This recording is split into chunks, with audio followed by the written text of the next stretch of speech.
কিরকম ফিট করেছে বলো দিনি? বাবা, হ্যাঁ, প্রহারের বন্যা বয়ে যাচ্ছে, শুনে কর্দা বই হওয়ার যে কি আনন্দি। ইস, আমার খুব আফসোস হচ্ছে যে আমি এই ঘর যাওয়াই আগে কিসের জন্য হলাম না। মাঝখান থেকে তোমার কত কষ্ট দিচ্ছি বলো দিনি। হ্যাঁ, এখন ইচ্ছে হচ্ছে যে পা দুটো জড়ায় ধরে তোমার কাছে মাপ চাই, কিন্তু পাপ হবে তো, সেই জন্যই চাচ্ছি রে। হ্যাঁ, কিন্তু চাওয়া উচিত। আচ্ছা, তুমি এখন হ্যাপি তো? এসব কি হচ্ছে? সব আসার পর থেকে যা কিছু করতেছো। উঠে ভাই, আমি তো জন্মসূত্রে জেন্টেলম্যান রে ভাই। এটা হচ্ছে জেন্টেলম্যানের ওয়ান্স, মানে ভদ্রলোকের এক কথা। কথা দিয়েছিলাম যে ঘর জামাই হবো, ঘর জামাই হয়েছি এবং আনন্দে বাঁচতেছি। তোমার কথা রাখা লাগবে না, তুমি তো বাড়ি ফিরে যাও।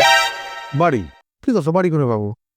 পুরে শোনা ভুলে যাচ্ছ কিসের জন্য? তোমার হ্যাপি করার জন্য আমার ঘর বাড়ি জায়গা জমি বিষয় সম্পত্তির দাবি সব বিসর্জন দিয়ে ছুটে এসেছি, ঘর জামাই হয়েছে।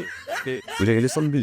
শোনো, জেন্টেলম্যানের ওয়ান স্পিচ, ভদ্রলোকের এক কথা। কথা যখন দিয়েছি, জীবন দিয়ে হলে কথাটা আমি রাখবো। ভালো কথা, আপনার সঙ্গে একটা জরুরি কথা আছে, সেটা সাইডে এসে, কিন্তু তুমি এটা গায়ে নিয়ে বসে থাকো।